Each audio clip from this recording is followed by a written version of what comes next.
Somebody's angry. I'm sorry, Tony, but I'm angry as well. I was angry before the game. I've been angry for a long time. He didn't hold his fire there, Roddy. What do you reckon? I think he was a bit angry. Enda.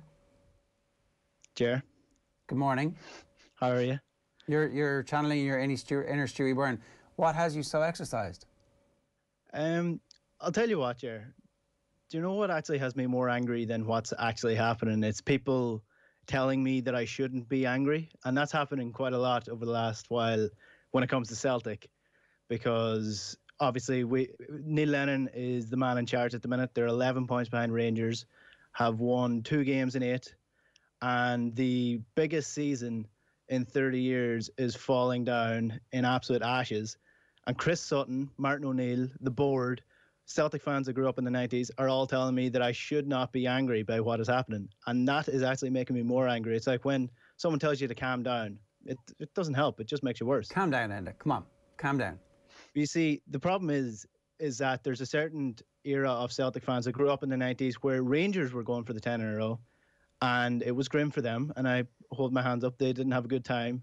But they're now telling us to calm down, that they had it worse than us and that we should be thankful. They did have it worse, but that does not mean we should be thankful that Celtic are now throwing away the 10 in a row. Right. So you've lived through the greatest era ever of Celtic and you're pissed off about that. Okay, I see where you're coming from. I like your style. See, that's the thing. But just because I grew up in the greatest era of Celtic football and because they had that amount of success does not mean that I should be happy now that they are throwing away the opportunity of winning 10 in a row. No, you're right. I should not just sit there and let it happen. I should voice my concerns about what's happening with the team. And that's what I'm doing. And as well, it was the same when Man United started going to the pod after Alex Ferguson. It was like, oh, well, sure, you're just spoiled. You just had United when they were great. Yeah, so what? I want them to continue to be great. Well, is that so bad? Well, I mean, I think it doesn't really understand that there are cycles in life, and the whole point of sport is that you don't win all the time, that occasionally you lose. But as a Celtic fan, you have no experience of the losing because you've just been winning, essentially, for the last 9 seasons. And you've seen your main rivals crushed, and now all of a sudden they've made a comeback, and you can't take it. You can't deal with it because, you know what everybody thinks about your generation, and I know that. You're doing a great job here of dispelling the notion that you're all a bunch of entitled. Whatever. But right, look, if you're on a plane and it's heading towards a building, and everyone on the plane can see it heading towards the building, but the pilot is Neil Lennon, for example, and he's just leading this plane into the building, and there's a couple of people, all the younger people on the plane are like, God, we should probably do something about this. The pilot is driving us straight towards that building.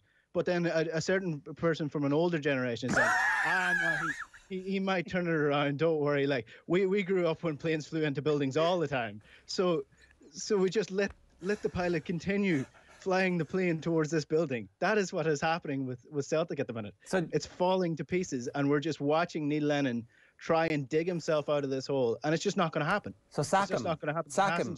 Is that what you're saying? Let's be very clear. Young Celtic fans want Neil Lennon sacked. You're the leader of Young Fine Gael, aka whatever the Celtic version of that is. You want them sacked. Well, I want Neil Lennon to step down. That's what I want to happen. But that's not going to happen. It's his job. He is in charge of Celtic. I do think he believes he can turn this ship around, turn the plane around, to use the same analogy. But he's not the man that's going to do it. It's not going to change. Who is, Enda? Come on, you need a name. But you see, this is also the problem. Is who do you get in at this stage of the season to save to win a league? I don't remember. Like, Michael Bond came in and managed the Offaly Hurlers. Have there been other instances of a change of manager where somebody wins the league in mid-season? Maybe there are. I can't remember.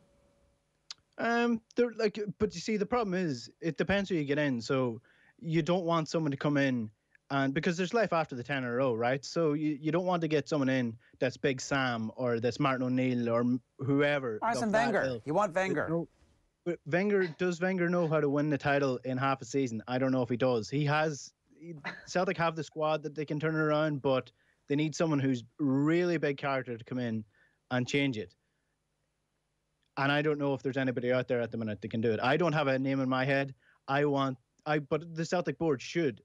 I'm a supporter. I'm not part of the decision making. No. You don't get to come along and just go, I want change. What change do you want? I don't know. I just want change. Not having that. You've got to have an idea. You've got to posit some alternative. Otherwise, you're just angry, and that's incoherent rage. It's all of our enemy. No, it's not really incoherent rage though, because if you look at Celtic's season, it's repeatedly doing what they should not be doing.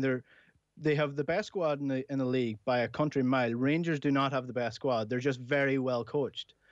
And Celtic have lost every single big game they have played this year. They've lost to Rangers 2-0 at home. The second time in 2 years that's happened, that Rangers beat Celtic in Celtic Park. That hadn't happened for 10 years. They lost to Ferencváros in the Champions League qualifiers. They just about scraped past Riga in the Europa League qualifiers.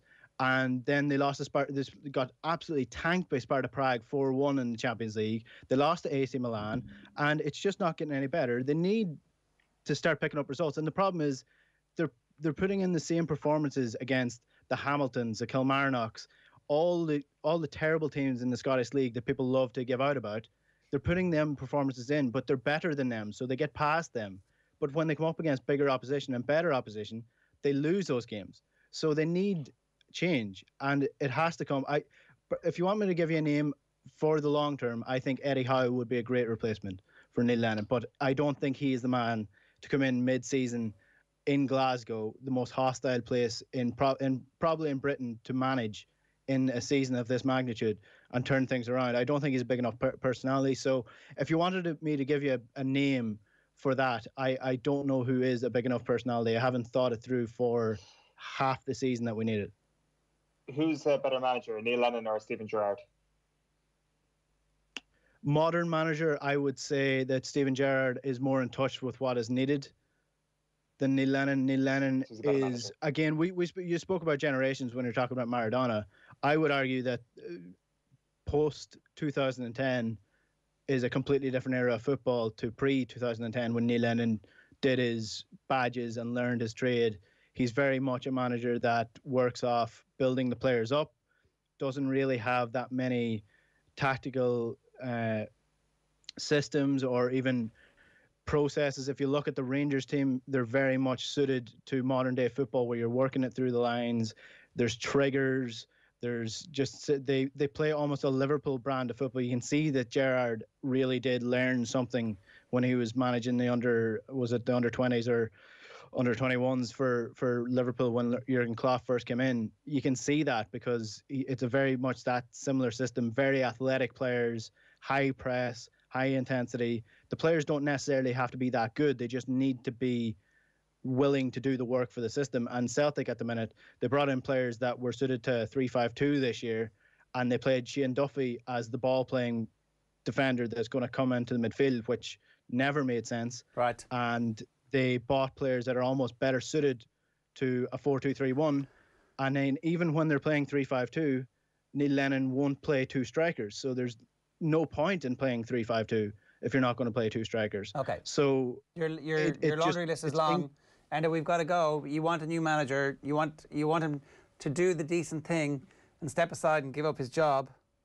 Yes. Even though he still has a reasonable chance of winning the 10 in a row and becoming there's the next most legendary no manager evidence to show that Neil Lennon is going to turn this around. Did he win the league last year? They did, but again, just because it happened last year does not mean it's going to happen this year. There's some evidence. Like the most recent competition that he played and he won. Yeah. Okay. No, I'm just saying. It's just putting an alternative view out there. It's fine. But what had you heard of Maradona before yesterday? Was that? I had, in fact, surprisingly enough. Right. Heard of Maradona, yes. And the good stuff. Where can people hear more of this stuff? If you want to hear a bit more of coherence when it comes to Celtic, the Huddle Breakdown is a new podcast. You can get it on iTunes, Spotify, Spreaker, anywhere you find your podcast. Is Gerrard a genius for schooling Celtic? Celtic 56 million annual wages, Rangers 34 million. Basically half, as it says in brackets beside that. Somebody's not very good at maths, but okay, we'll take that. Whoever sent in that comment, have a look at Rangers' last annual report. They have thrown the house at this, so it's not as if that. That's what they should do to stop the 10 in a row. Celtic did the they same. should absolutely should do, and if they won it, they won it. They've been the better team this year. So OTB AM is live in association with Gillette. Good morning. Start with Gillette, giving you the confidence to tackle the day ahead.